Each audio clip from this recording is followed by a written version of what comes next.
Um, then we got Swerve versus Darby, and I think this might be the best match they've done in AEW I against think each so too. other. Yeah, that's great. This was electric. These guys woke Albany up. Albany is a crowd normally that's asleep. That this isn't necessarily a AEW friendly crowd. At least historically, these guys came out there and went for it, talking like like the attitude adjustment style moves, Death Valley moves on the apron, Swerve running up the steps outside the ring, giving them the big kick. Yep, great camera Uh, shot for that too. yeah, this whole thing was just like catching him with a knee midair as Yep. Darby does a dives. This whole thing was like this was awesome. Great near falls all over this thing.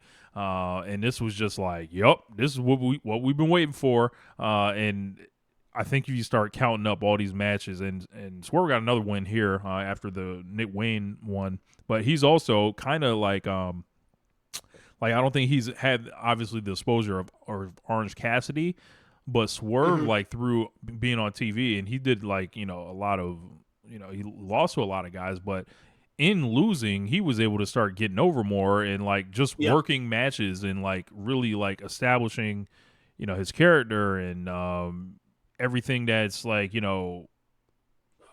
like as far as like, hey, when he's advertised for something, like it's gonna be good. Like he's Right. finding himself Right. right now. Right. And they do the run in at the end, and it makes sense because it's like, oh yes, they're setting up a unit or whatever. A hooded Right. figure appears, and AR Fox, who we later find out, he basically attacks Nick Wayne. Nick Wayne's out there. He is like taken out. Fox attacks Darby, rolls Darby back in. Darby, I believe, gets the JML if I'm not mistaken, Yeah. and then Swerve gets the pin, and then all of a sudden, unmasked Air Fox joining Mogul Embassy. It's Nino Brown. It's G Money. It's the Carter. So yeah, this is I like the look of it because I have been when I was looking at Mogul affiliates when it first started.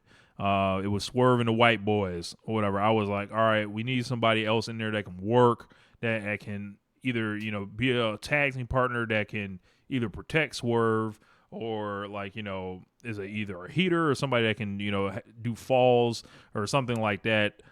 Fox could be both. And obviously these guys have a long history wrestling each Right. other in the beginning of the year, wrestle each other in Lucha Underground.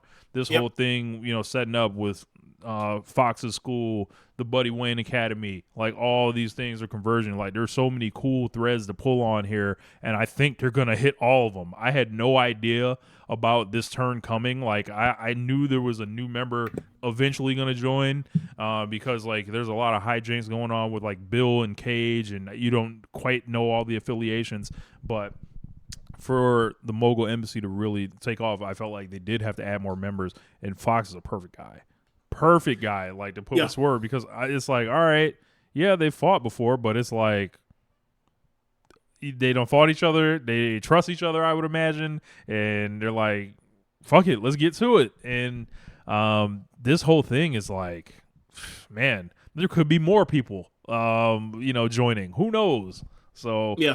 I'm really into this. So Yeah. Yeah. I'm into it. Like, I think once he turned on, like, because of what happened with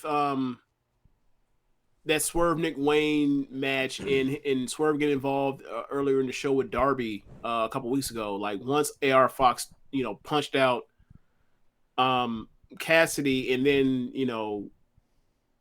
like walked away from Darby, I was like, huh, are they gonna is AR Fox like gonna join Mogul affiliates? And then sure enough, the first see a hooded person come out, I was like, oh, that's Fox.